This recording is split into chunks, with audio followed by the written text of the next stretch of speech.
সুপ্রভাত বন্ধুরা, ফেসবুকের আরও একটি নতুন ভিডিওয়ে তোমাদের সকলকে স্বাগত। তো সকালবেলা দেখো আদা দিয়ে লিকার চা করছি। মায়েরা তো লিকার চা খাবে না, দুধ চা খাবে। তো আমরা সুমন্ত লিকার চা করে নিচ্ছি। চা খেয়ে আজকে ক্লাস আছে, ধনিয়াকাড়িতে যাব। রেডি হয়ে নিচে এলাম। আর আজকে মা দেখো মানে নিম পাতা ভেজেছে। এবার আগে খেতাম না, এখন তবুও মানে খাচ্ছি। আর মুখে দিয়ে যেই দিয়েছি মুখে, ওরে বাপ রে বাপ, বিশাল তেতো, মানে এটা যেন একটু বেশিই তেতো। তো তারপর জল খেয়ে নিলাম এক পেট, দিয়ে ক্লাসে এলাম। ক্লাসে আসার পর ক্লাস হয়ে গেল। অনেক কিছু কুরিয়ার করা ছিল, সেগুলো কুরিয়ার করে বাড়ি ফেরার পথে একবার ঢুকেছিলাম স্মার্ট পয়েন্টে। কিছু জিনিস নেওয়ার ছিল, কাল থেকে মায়েদের অম্বাবতী ব্রত শুরু হচ্ছে, সেই জন্য অনেক কিছু নেওয়ার ছিল। আর ঘরেরও টুকটাক জিনিস নেওয়ার ছিল। মেসে এই হয়েছে, এখনো এগুলো তোলা হয় না গো। একটু যতটা পারা যায় আজকে করে রাখা হবে। কালকে সকালে বেশিক্ষণ তো টাইম নেই, মনে হয় কটায় পড়ছে গো মা? 8:35 পড়ছে। তার আগে যেটুকু যা হয়। আর আজকে ওই জন্য সমস্ত কিছু রেডি করে রাখা হচ্ছে, কালকে করে নেওয়া হবে।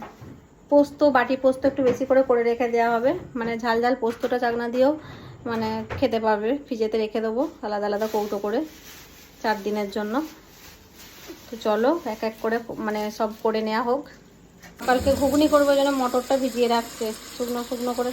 না ঝোল করবে, ঝোল করবে মায়ের দিকে, কারণ এই অম্বাবতীতে তো মুড়ি খেতে হবে, ওই জন্য করে রেখে দিচ্ছে। গরম কিছু খেতে নাই এই অম্বাবতীর কদিন, ওই জন্য ফ্রিজেতে ঘুগনি করে রেখে দেবে। এখন তো তবু দেখো ফ্রিজ আছে। আগেকার দিনে মানুষেরা এই ব্রতটা করতো 4 দিন, মানে কি খেয়ে থাকতো চিন্তা করো। কোনো কিছু গরম জিনিস খেতে নাই মায়ের। হ্যাঁ, মায়ের তো যখন প্রথম ফ্রিজ থাকেনি তখন তো এরকমই, মানে শুকনো সব খেতে হয়েছে। এখন ফ্রিজ হয়ে মানুষের অনেক সুবিধা হয়েছে। আর সব থেকে অসুবিধা হয় কি বলো তো, চা খাওয়ার জন্য। চাটা তো মানে এই 3 দিন চা খাওয়া পুরো বন্ধ। সেই কালকে চা খাবে, আবার 3 দিন পর যখন অম্বাবতী উঠবে তখন 4 দিন পর তখন চা খেতে পাবে, মানে গরম খাওয়া যাবে না। কেমন সব নিয়ম, বারণ করে যে করতে হবে না, নিজের শরীরটা আগে সে শুনবে না গো। এবারে দুটো মাই করবে এখানেতে, ওখানে চলে যাচ্ছিলো, ওই যে ফোন করে নিয়ে চলে এসেছে শিগগিরই এখানে করবে। ওখানে একা একা তুমি কি করবে। তো চলো, মা আমাদের এখন ময়দাটা মেখে রাখবে সকালবেলা, কারণ কালকে খুব সকালেই তো পড়ে যাচ্ছে, ওই জন্য ময়দাটা। ছেলের ক্রিকেট আছে কালকে, ওই জন্য ছোলা ভিজিয়ে দিলাম। ও ছোলা নিয়ে যায়, ছোলা ভিজে। এই যে বেটে নেবো পোস্তটা। আমি পোস্ত প্রথমে শুকনো গুঁড়িয়ে নিই, তারপর একটু জল দিয়ে বাঁধলে খুব ভালো মিহি করে পেস্ট হয়ে যায়। নাহলে প্রথমেই জল দিয়ে দিলে ভালো হয় না, ওই জন্য গুঁড়ো আগে ঘুরিয়ে নিই একটু, তারপর জল দেবো। আর মা ওখানে মানে না কি করবে এটা? ঝাল সুজি করে রাখবো, এই জন্য আনাজগুলো কুটে রাখছে। গাজর, বরবটি, আলু টালু দেবে না তো? আলু দেবে না।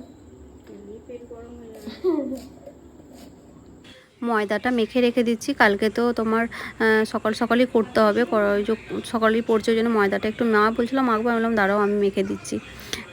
মেখে দিলাম। আর মা দাঁড়িয়ে আছে, বলে ভালো করে ময়নটা দিয়ে নাকি মাখতে হয়। মা মানে একদম খুব মানে একদম বিচক্ষণ আর কি, ঠিকঠাক যেন হয়। ওই জন্য বলো সবগুলো, আমি হলে এখন কি জল ঢেলে দিতাম, মা বলো না সবগুলো একসঙ্গে মাখাতে হবে। আর দেখো খেজুর গুড়গুলো একটা জায়গায় স্টোর করছি, বেশ ভালো আছে খেজুর গুড়টা। তো ওই জন্য ছোটো জায়গায় রাখছি আর কি, অত বড় জায়গাটা ফ্রিজে রাখবো না। পোস্ত বাটাও হয়ে গেল এখানে মায়ের। এটা এবারে ভালো করে তেল দিয়ে ভেজে শুকনো করবে একদম বাটি পোস্ত। আর এখানে আমার ময়দা একদম মাখা হয়ে গেছে। এগুলো কালোগুলো কিছু না, এগুলো সেই ঘিটা যেটা ছিল বাটিতে ওটা দিয়ে দিয়েছি। হ্যাঁ, কালো জিরেও দিয়েছি, ঘিও দিয়েছি, বেশ ভালো লাগবে। রেডি করা রইলো। এরপর রাত্রে খাবারের জোগাড়। চলো মাছের চাল বের করে দিয়ে ফ্রিজটা একদম পরিষ্কার করে পুঁছে রাখবো।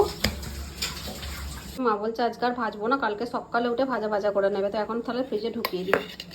চলো, মোটামুটি সব হয়ে গেছে, এবারে আমরা খেয়ে নেব।